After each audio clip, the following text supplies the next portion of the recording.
Right. BS Ramulu గారు ఈ పేరు వింటే మనకి ఉద్యమాలు గుర్తుకొస్తుంటాయి. ఉద్యమాల్లో పాల్గొన్న వ్యక్తుల యొక్క రక్తం ఉరకలు వేస్తూ ఉంటుంది.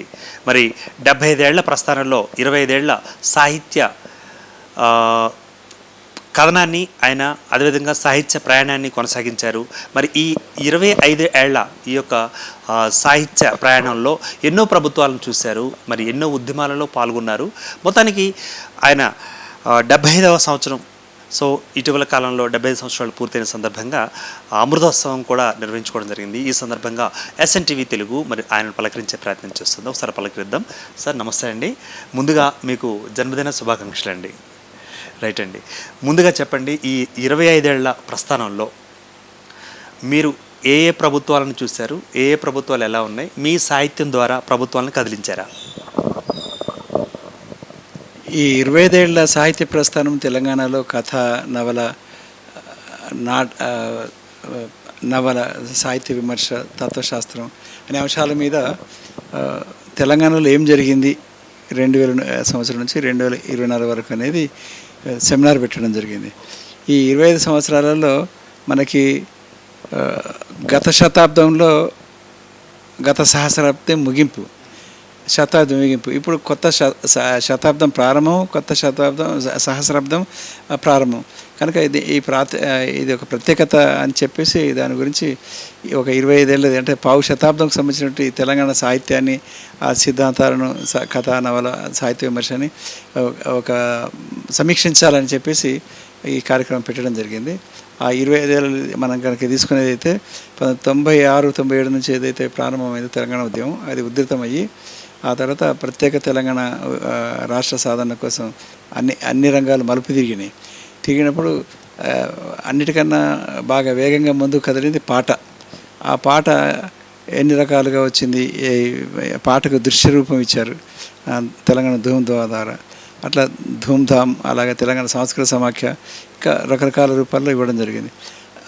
వాటన్నిటినీ మనం ఇప్పుడు వెలికి తీసి కాలం గడుపుతున్న కొద్దీ మరపుకు గురవుతుంటాయి, రాజకీయాలు ముందుకు వస్తాయి, కృషి చేసిన వాళ్ళు వెనక్కిపోతారు. అందువల్ల వాటిని లిపిబద్ధం చేయడం అవసరం అని చెప్పేసి ఈ సెమినార్ పెట్టడం జరిగింది. అలాగే నవలలు ఏ మేరకు వచ్చినాయి, కథల్లో ఏ మేరకు వచ్చినాయి, అసలు సాహిత్య విమర్శలో ఏమేమి మార్పులు వచ్చినాయి, తెలంగాణ ఉద్యమంలోనే ఎన్ని మార్పులు వచ్చినాయి, భావజాల పరంగా కానీ, ప్రాధాన్యతలు, డిమాండ్ల పరంగా కానీ, అలాగే కథలు ఎలా రాయాలి, నవలలు ఎలా రాయాలి, పాటలు ఎలా రాయాలి, తత్వశాస్త్రంలో ఎట్లాంటి మార్పులు వచ్చినాయి అని చెప్పి అనే విషయాల గురించి మాట్లాడుకోవడం జరిగింది.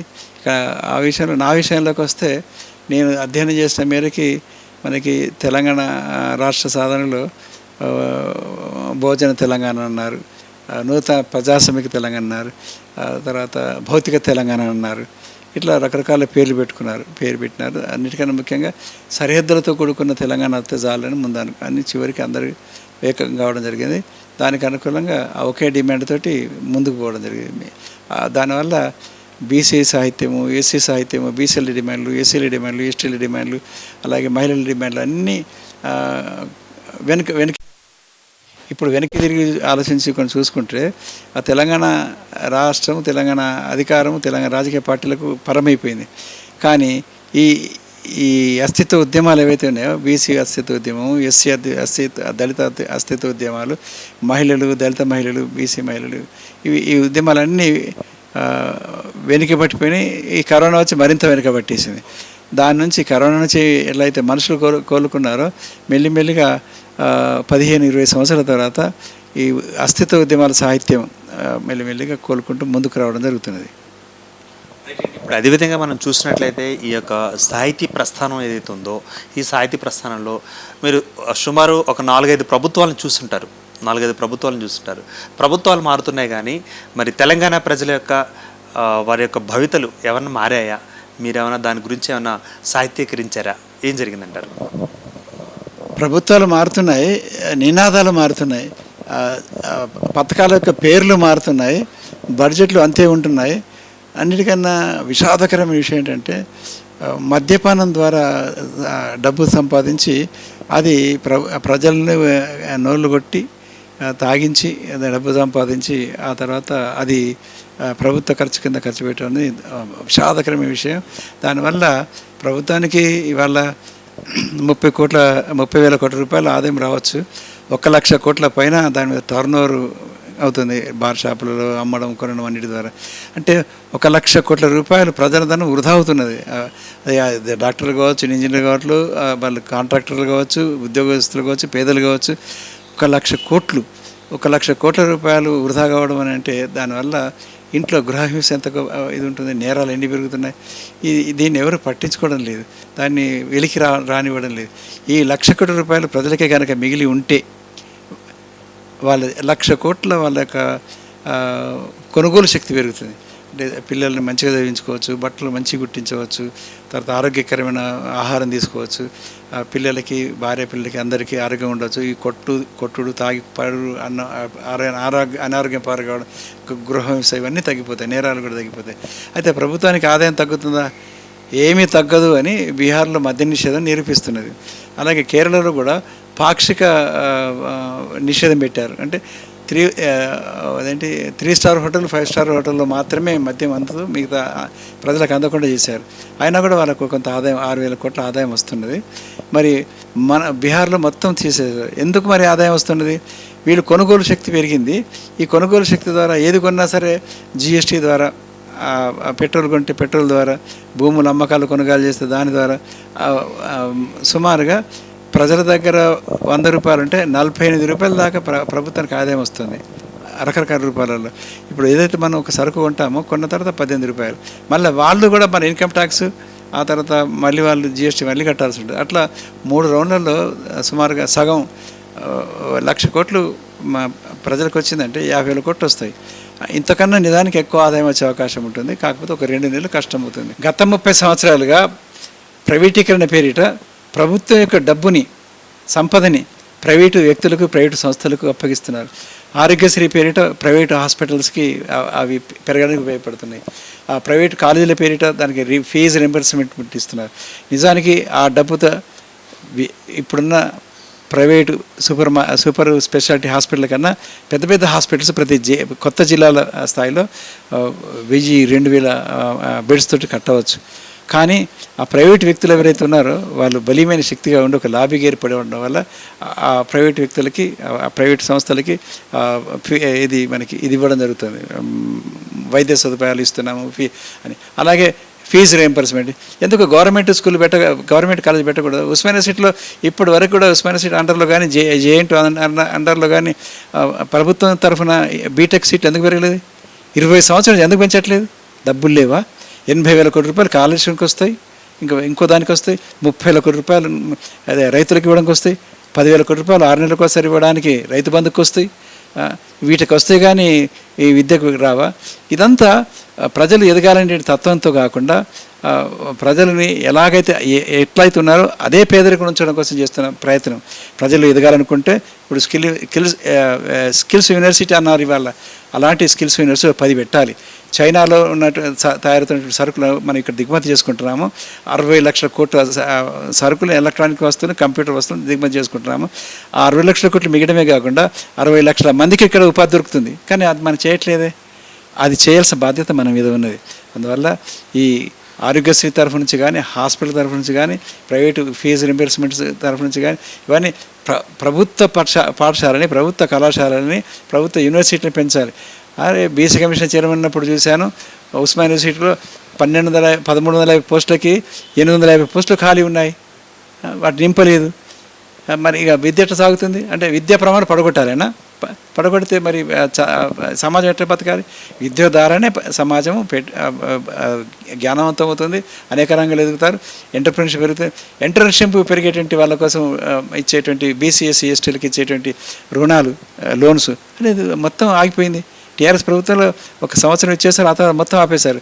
ఇవాళ వాళ్ళకి ఇప్పుడు 20 లక్షల మంది నిరుద్యోగులు ఉన్నారు. ఈ 20 లక్షల మంది నిరుద్యోగుల కోసము వాళ్ళకి కనుక స్వయం ఉపాధి కోసం వాళ్ళకి కనుక ఈ రుణమాఫీకి బదులుగా, ఈ 2 లక్షల రుణమాఫీకి బదులుగా వాళ్ళకి కనుక ఆ పెట్టుబడి సమకూర్చుంటే ఎన్ని లక్షల మందికి ఉపాధి దొరికేది, ఎంతమంది జ్ఞాపకం చేసుకున్నారు. ఈ పద్ధతిలో ఆలోచించాల్సిన అవసరం ఉన్నది. ఈ పద్ధతిలో ఆలోచించేటువంటి వాళ్ళు అధికారంలోకి రావాలి. లేదా అధికారం ఉన్న వాళ్ళని ఆ పద్ధతిలో చెప్పగలిగారు. మేము వ్యాసాలు రాస్తున్నాం, ఉపన్యాసాలు ఇస్తున్నాం, గ్రామీణ ప్రాంతాలు చెప్తున్నాం, ప్రజలకు అందరికీ ఉన్నది, ప్రజలకు అందరికీ ఇవి తెలుసు. కానీ మభ్యపెట్టడం అనేది జరుగుతున్నది. పత్రికలలో మీడియాలలో మేనేజ్ చేసుకుంటూ అసలు ప్రజల సమస్యలు, ఆ డబ్బును, ప్రజల యొక్క డబ్బును ప్రభుత్వం ఎలా సద్వినియోగం చేశారనే దాని మీద చర్చలు జరగకుండా చూస్తున్నారు. ప్రభుత్వ విధానాలలో చాలా మార్పులు రావాల్సిన అవసరం. మొట్టమొదటి చేయాల్సింది ఏంటంటే అన్ని రకాల మద్యాన్ని నిషేధించడం. దీనివల్ల 1,00,000 కోట్ల రూపాయల ఆదాయం ప్రజలకు మిగులుతుంది. ప్రభుత్వానికి 30,000 కోట్లు వస్తున్నాయి. బార్ షాపులలో ఇతరత్ర మద్యానికి ఖర్చు కలిపి 1,00,000 కోట్ల పైన ఖర్చు అవుతుంది. ఈ 1,00,000 కోట్ల రూపాయలు కనుక మిగిలితే, ప్రజలకి మిగిలితే ఎన్ని పరిశ్రమలు పెట్టవచ్చు. ఇవాళ 5,000 కోట్లకో 10,000 కోట్ల కోసమో ఇతర దేశాలకు దేహి అని చెప్పేసి పెట్టుబడుల కోసం వస్తున్నాం కదా. ఈ పెట్టుబడులు ఈ ప్రజలు సమకూరుస్తారు. అందువల్ల ఆ ఆర్థిక విధానాల్లో మార్పు రావాల్సిన అవసరం. రెండవది, వృధా ఖర్చు చేస్తున్నారు. వృధా ఖర్చు ఏంటి? ఇప్పుడు రైతు బంధు అని పెట్టినారు. రైతు బంధు పెట్టింది ప్రజల కోసం కాదు. అది గత 40-50 సంవత్సరాలుగా ఉద్యమాల ద్వారా ప్రజలు ఏవైతే భూములు దున్నుకుంటున్నారో ఆ దున్నుకుంటున్న భూములు అవన్నీ రకరకాల పేర్ల మీద ఉన్న వాటిని వీళ్ళు ఆక్రమించి దున్నుకుంటున్నారు. కానీ ఆ రిజిస్టర్లలో, దస్తావేజులలో పాత పేర్లు ఉన్నాయి. అందువల్ల ఆక్రమణదారు కాలం, కౌలుదారు కాలం తీసిపడేసి వాళ్ళకి ఆ భూములు అందడం కోసం చేశారు. దానివల్ల లక్షల ఎకరాల భూమి రాళ్ళు రప్పలు ఏరుకొని 5,000 ఎకరం ఉన్నప్పుడు ఉన్నటువంటి భూమి తీసుకున్నది ఇవాళ 50 లక్షల ఎకరం అయిన తర్వాత ప్రభుత్వం గుంజుకొని ఆ భూస్వాములకు అగ్రవర్ణాలకు ఇవ్వడం కోసం పెట్టినటువంటి పథకమే ఈ రైతు బంధు పథకం. అందులో ప్రజల మేలు కాదు, అది ప్రజలకు దానివల్ల కొంత మేలు కూడా జరుగుతుంది. కానీ జరిగింది అది. అలాగే ఇవాళ ఈ కొత్త ప్రభుత్వం వచ్చేసి ఏం చేసి రుణమాఫీ అని ప్రకటించింది. ఈ రుణమాఫీ 32,000 కోట్ల రూపాయలు రుణమాఫీ. నిజానికి బ్యాంకులలో ఎవరికైనా పేదలకు రుణం ఇస్తారా? అసలు లోన్ ఇస్తారా? ఎంత తిప్పుకుంటాడు? ఎన్ని కాగితాలు కావాలంటారు? ఎన్ని సర్టిఫికెట్ కావాలంటారు? అది 2 లక్షల రూపాయల రుణం. ఈ 2 లక్షల రూపాయలు ఎవరికి ఇస్తారు? వాళ్ళకు రుణమాఫీ. ఎందుకు రుణమాఫీ? ఏం అవసరం? ఇదంతా అవినీతి, ఒక రకమైన లంచం. అది ఎవరికైతే భూములు అయితే ఉన్నాయో ఆ భూముల వారికి ఇచ్చే లంచం లాంటిదే తప్ప ఇంకోటి మరేమి కాదు. స్పష్టమైన లంచం అది. అందువల్ల ఈ 32,000 కోట్ల రూపాయలు అటు ఇవ్వడం ఏమిటి? 500 కోట్లు 1,000 కోట్ల కోసం అప్పుల కోసం, పెట్టుబడుల కోసం ఇతర దేశాలు తిరగడం ఏంటి? కేంద్ర ప్రభుత్వం దగ్గర అడగడం ఏమిటి? పోనీ ఇచ్చినాము, 32,000 కోట్లు ఇచ్చినాము. రైతు బంధు పేరు 10,000 కోట్లు ఇస్తూ వస్తున్నాం. మరి ధరలు తగ్గినాయా? ధరలు ఇప్పుడు బియ్యం రూపాయి కిలో అన్నాం, అది కూడా ఉచితంగా ఇస్తున్నాం. మరి 50 రూపాయల కిలో ఉండే బియ్యం 40 రూపాయలు కావాలి, 40 రూపాయల నుంచి 30 రూపాయలు కావాలిగా. అంటే ఇవి నిజంగా పండించే వాళ్ళకి అందడం లేదు. రైతు బంధు కానీ ఆ తర్వాత ఈ రుణమాఫీ కానీ అందడం లేదు. ఎవరికైతే భూములు ఉన్నాయో వారు ఇతరులకు కౌలుకిస్తున్నారు. ఈ పైసలు వీళ్ళే తీసుకుంటున్నారు, వాళ్ళకి అందట్లేదు. కనుక కౌలు చేస్తున్న వాళ్ళు తమ గిట్టుబాటు ధరల కోసం మళ్ళీ అడుగుతున్నారు. నిజంగానే ప్రజలకు మేలు జరగాలి, ధరలు తగ్గాలి, పంట ఉత్పత్తి పెరగాలనుకుంటే చేయాల్సింది ఏంటి? గిట్టుబాటు ధరలు ఇవ్వాలి. ఎన్ని మార్కెట్లోకి అంత కందిపప్పు వచ్చింది, ఎంత పెసరపప్పు వచ్చింది, ఎన్ని ఉల్లిపాయలు వచ్చినాయి, ఎన్ని బియ్యం వచ్చినాయి, ఎన్ని ధాన్యాలు వచ్చినాయి, ఎన్ని నువ్వు గింజలు వచ్చినాయి, నూనె గింజలు ఎన్ని వచ్చినాయి, దాని మీదకి వెళ్ళి మార్కెట్లోకి వచ్చిన దానికి మాత్రమే మనం రేటు కడతాం. ఇంట్లో వాళ్ళు వాడుకుంటే అది రూపాయి కిలో అయినా 100 రూపాయల కిలో అయినా ఏం తేడా రాదు. కనుక ఇంట్లో వాడుకునేది కాకుండా మార్కెట్లోకి వచ్చిన సరుకుని దానికి మనం గిట్టుబాటు ధర కట్టిస్తే అప్పుడు ఖచ్చితంగా ప్రైవేటు వ్యాపారులకు అమ్మకుండా ప్రభుత్వానికి అమ్ముతారు. అప్పుడు మనకు రేటు తగ్గుతాయి. ఆ సబ్సిడీ ఇప్పుడు క్వింటాలకు మనం ఇది కిలోకు ఒక 10 రూపాయలు సబ్సిడీ అని పెట్టినామనుకోండి బియ్యానికి, అది డైరెక్ట్గా ప్రజలకు అందుతుంది. ఇప్పుడు అలా కాదుగా. ఇప్పుడు 50 రూపాయల బియ్యం పోయి 70 రూపాయలు అయిపోయినాయి, అలా నూనెలు పెరిగిపోయినాయి, అన్నీ పెరిగిపోయి. అంటే ఏమిటి? ఇటు పెట్టుబడి పోతున్నది, రుణమాఫీ పేరు మీద పెట్టుబడి ఖర్చు అయిపోతుంది, అటు రైతు బంధు పేరు అది ఖర్చు అయిపోతుంది. దీన్ని అడిగే వాళ్ళు ఎవరు లేరా? ఇవంతా ఎవరి డబ్బు, ఎవరి సొమ్ము? ఇది ప్రజల సొమ్ము, రక్త మాంసాలు విడిచి కడుతున్నటువంటి పేదల సొమ్ము. అదంతా తీసుకొని ఇవాళ వృధా చేస్తున్నారు. నిజంగా ఎంత వృధా అంటే అంత వృధా అవుతుంది. ఈ రెండు ఎంత బాధ అనిపిస్తుంది అంటే, ఒక అర్థశాస్త్రవేత్తగా, ఒక సామాన్య మానవుడిగా చూస్తే ఈ ప్రభుత్వాలు ఆ ప్రభుత్వము ఈ ప్రభుత్వం ఏ ప్రభుత్వమైనా ఇదే పని చేస్తున్నది. అందువల్ల దీన్ని తీవ్రంగా ఆలోచించాల్సిన అవసరం ఉంది. ఉద్యమకారులు ఈ రెండింటి మీద అసలు ఎవరు అడిగారు రుణమాఫీ అని? ఎందుకు రుణమాఫీ ఎందుకు చేయాలి? ఎవరు ఇస్తున్నారు రుణం ఎవరు ఇస్తున్నారు? ఎందుకు ఇస్తున్నారు రుణాన్ని? ఆ బ్యాంకులు ఆ రుణాన్ని తీసుకొని ఏం చేస్తున్నారు? వాళ్ళు కార్లు కొనుక్కుంటున్నారు, జీబులు కొనుక్కుంటున్నారు, ఆ తర్వాత పెళ్ళిళ్ళు చేస్తున్నారు, లేదా ఇటుక పట్టి పెడతారు, లేకపోతే ట్రాక్టర్ కొనుక్కుంటారు. నిజంగానే వ్యవసాయం మీద కనుక ఆ పెట్టుబడి కనుక పెట్టేదైతే అసలు సగానికి తగ్గాలిగా. 30,000 కోట్ల రూపాయలు, అలాగే 10,000 కోట్ల రూపాయలు రుణం రైతు బంధు పేరు మీద 40,000 కోట్ల రూపాయలు కలిసి అది వ్యవసాయం మీద మనం పెట్టుబడి పెడుతున్నాం. 40,000 కోట్ల రూపాయల పెట్టుబడితోటి ఎంత పంట పండాలి? మళ్ళీ అదే కాకుండా 80,000 కోట్ల రూపాయలు కాళేశ్వరం లాంటి ప్రాజెక్టులు, నాగార్ సాగర్ లాంటి ప్రాజెక్టులు అన్నీ ప్రభుత్వం యొక్క పెట్టుబడులు, ప్రజలదంతా పెట్టే పెట్టుబడులు అన్నీ వ్యవసాయం మీదే పెడుతున్నాం. అయినప్పుడు ధరలు తగ్గాలి కదా. రోజులు ఎందుకు పెరుగుతున్నాయి? బడ్జెట్లో 30%, 40% బడ్జెట్ ఇరిగేషన్ కోసం పెడుతున్నప్పుడు అది ప్రజలకు ఉపయోగపడాలి కదా, కానీ రావట్లేదే. అంటే ఏమన్నమాట, భూమి ఉన్న వాళ్ళు దాని డబ్బు తీసుకుంటున్నారు, ఇతరులకు కూలికి కౌలుకి ఇచ్చేస్తున్నారు. దానివల్ల అసలు పండించే రైతు కూలి అనేవాడు నష్టపోతున్నాడు. దానివల్ల ఇవి జరుగుతున్నాయి. అందువల్ల ఈ ఈ పత్రికల్లో చేసే ప్రచారం, మీడియాలో చేసే ప్రచారంలో వీటిని విశ్లేషణ తీసుకురావాల్సిన అవసరం లేదు. అసలు విషయాలు తీసుకురాకుండా పైన ఏదో ఎవరికో మేలు జరుగుతుందని చెప్పి మాట్లాడుతున్నారు. అవన్నీ మళ్ళీ బార్ షాపులకి వెళ్ళిపోతాయని చెప్పి అని కూడా అంటున్నారు. అదేవిధంగా మనం చూస్తున్నాం ఏంటంటే కొత్త ప్రభుత్వాలు వచ్చినప్పుడు ఈ కొత్త ప్రభుత్వాలు అనేవి కొన్ని ఏజెన్సీలని ఏర్పాటు చేస్తున్నాయి. ఇప్పుడు హైడ్రా అని ఒక ఏజెన్సీ ఏర్పాటు చేయడం జరిగింది రేవంత్ రెడ్డి గారు. ఇప్పుడు ఎక్కడ పడితే అక్కడ జీవోలు ఉన్నా లేకున్నా, అనుమతులు ఉన్నాయి అన్నా లేకున్నాయి అన్నా, సో మొత్తాన్ని కూల్చేయడం జరుగుతుంది. మరి దీని మీద ఒక మేధావిగా, ఒక ఆర్థిక శాస్త్రవేత్తగా, మరి సామాజికవేత్తగా, తత్వవేత్తగా మీరేమంటారు? మరి ఏజెన్సీ అనేది అవసరం అంటారా? అంటే ముందుగా ఎలక్షన్ టైంలో చెప్పకుండా మరి మధ్యలోనే ఒకవేళ హైడ్రా లాంటి ఏజెన్సీని పెట్టుకొని ఈ విధంగా ముందుకెళ్ళడం, చెరువుల్ని మనం ఇది చేసుకోవడం, మన నగరాన్ని మనం బాగు చేసుకోవడం అనడం బాగానే ఉంది. కానీ జరుగుతుంది అసలు ఏంటంటారు క్షేత్రస్థాయిలో? ఈ హైడ్రా పేరు మీద జరుగుతున్నటువంటి కట్టడాల నిర్మాణాల కూల్చివేత అనేది ఒక ప్రకారంగా శిఖం భూములు, చెరువుకు పైన ఉన్న శిఖం భూముల మీద నీళ్ళను ఆపుతుంది, నీళ్ళను కలుషితం చేస్తుంది.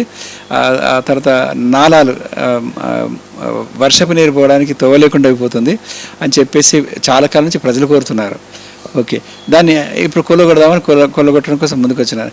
ప్రజలకు నష్టం చేసేటువంటి ముందు ఎన్నికలలో చెప్పరు కాబట్టి ఇప్పుడు తీసుకున్నారు కొంత.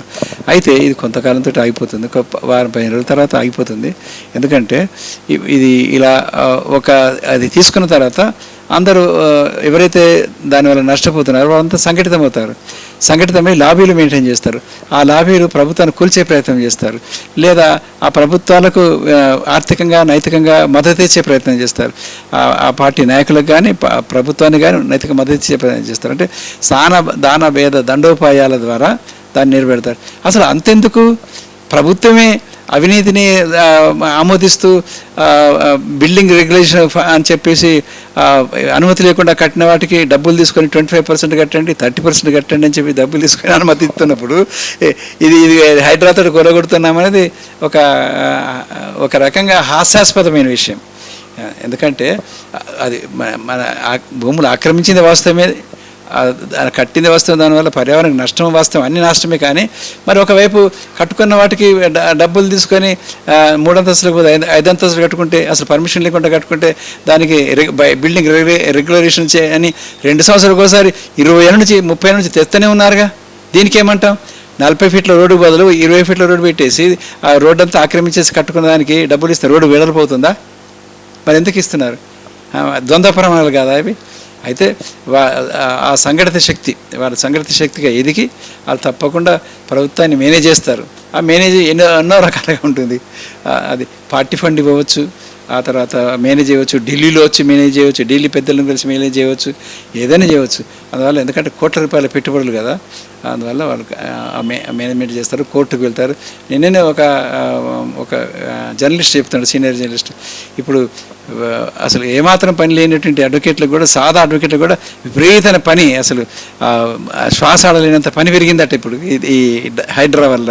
అంటే ఒక యంత్రాంగం పెరుగుతుంది, వాళ్ళు కోర్టుకు పోతారు, అడ్డగిస్తారు, ఇంకేదైనా చేస్తారు. అందువల్ల హైడ్రా ఒక మన ఉత్తరప్రదేశ్లో యోగి ఆదిత్యనాథ్ బుల్డోజర్ పెట్టి కొన్ని కేసులలో పడ్డ వాళ్ళు కూలబెడుతున్నారు.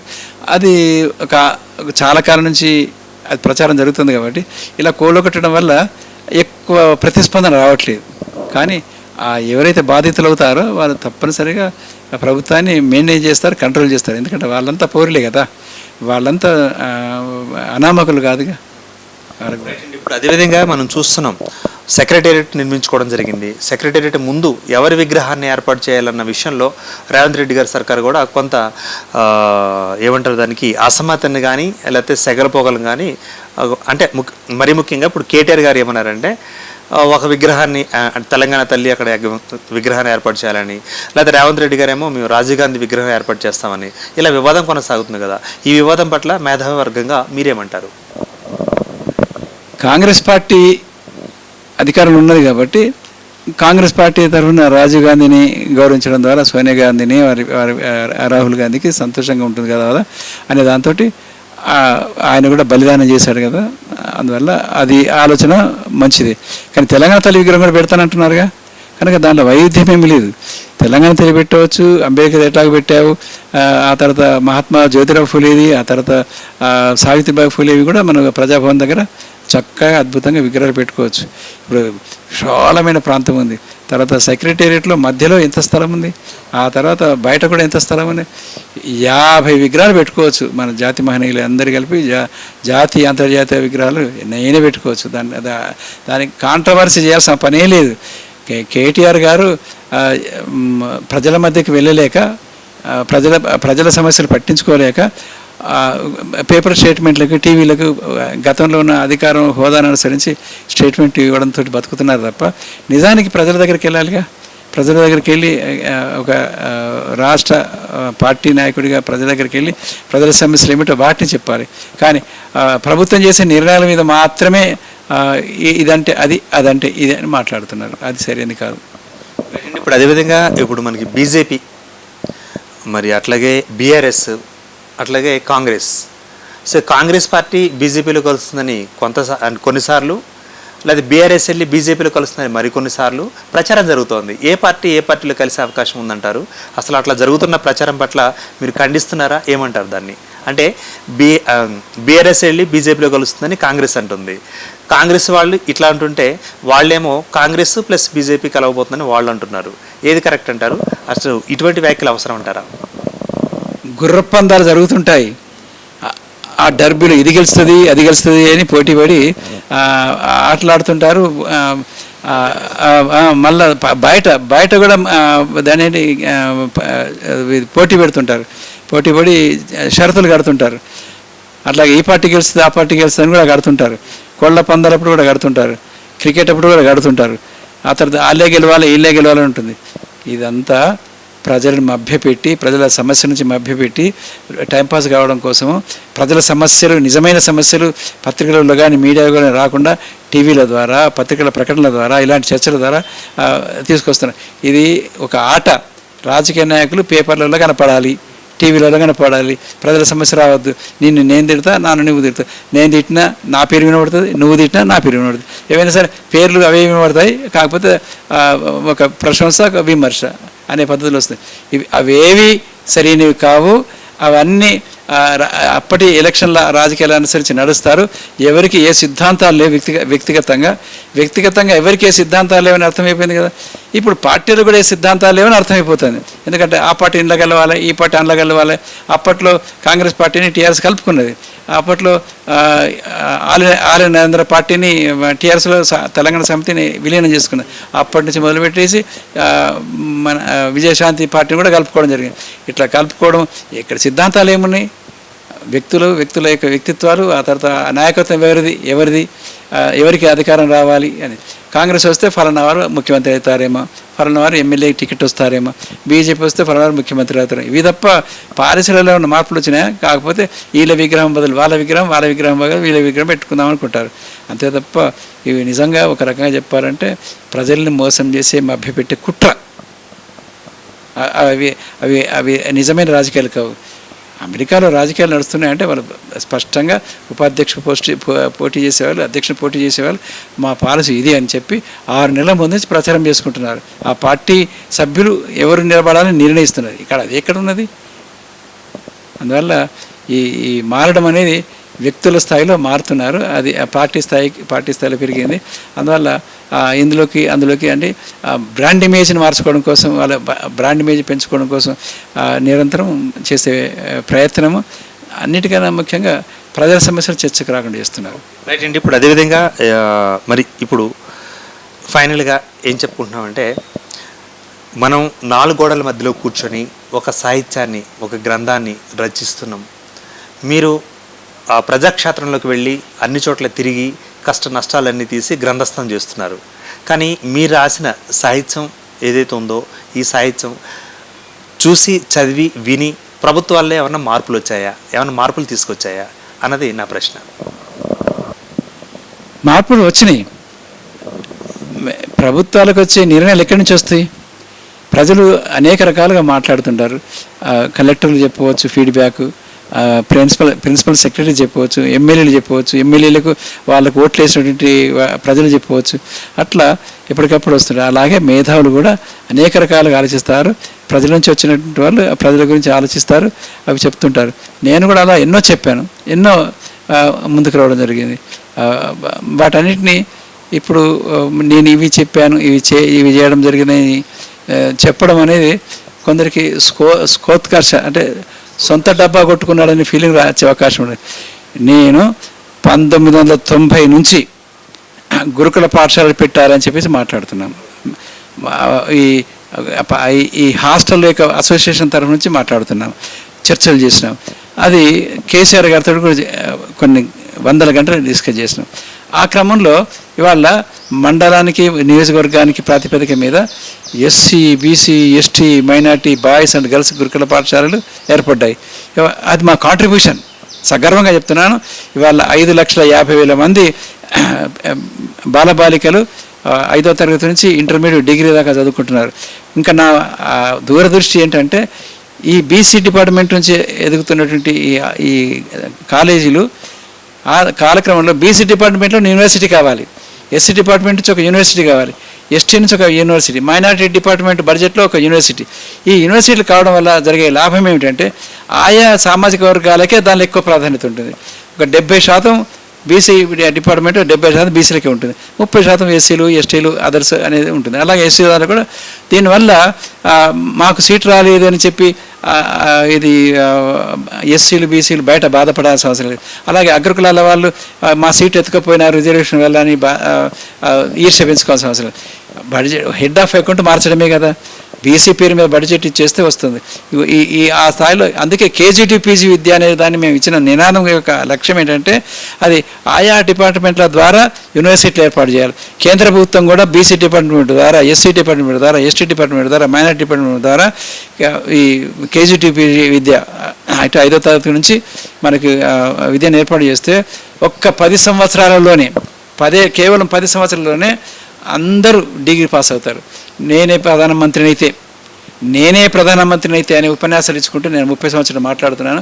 కేవలం 12 సంవత్సరాల్లోనే ₹1 కూడా పన్ను పెంచకుండా ఈ దేశంలో గిరిజన బాలికలతో సహా, అడవులలో ఉండే వాళ్ళతో సహా అందరినీ 16 సంవత్సరాల పాటు, అంటే పీజీ దాకా ఉచితంగా రెసిడెన్స్ స్కూళ్ళలో, రెసిడెన్స్ కాలేజ్ చదివించడం సాధ్యమే అని చెప్పాను. చేయగలం.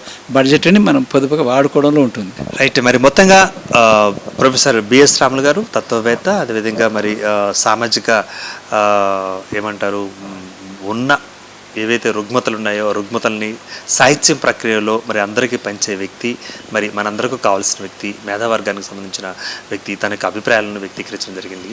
సో కెమెరామెన్ లోకేష్తో దుర్గా.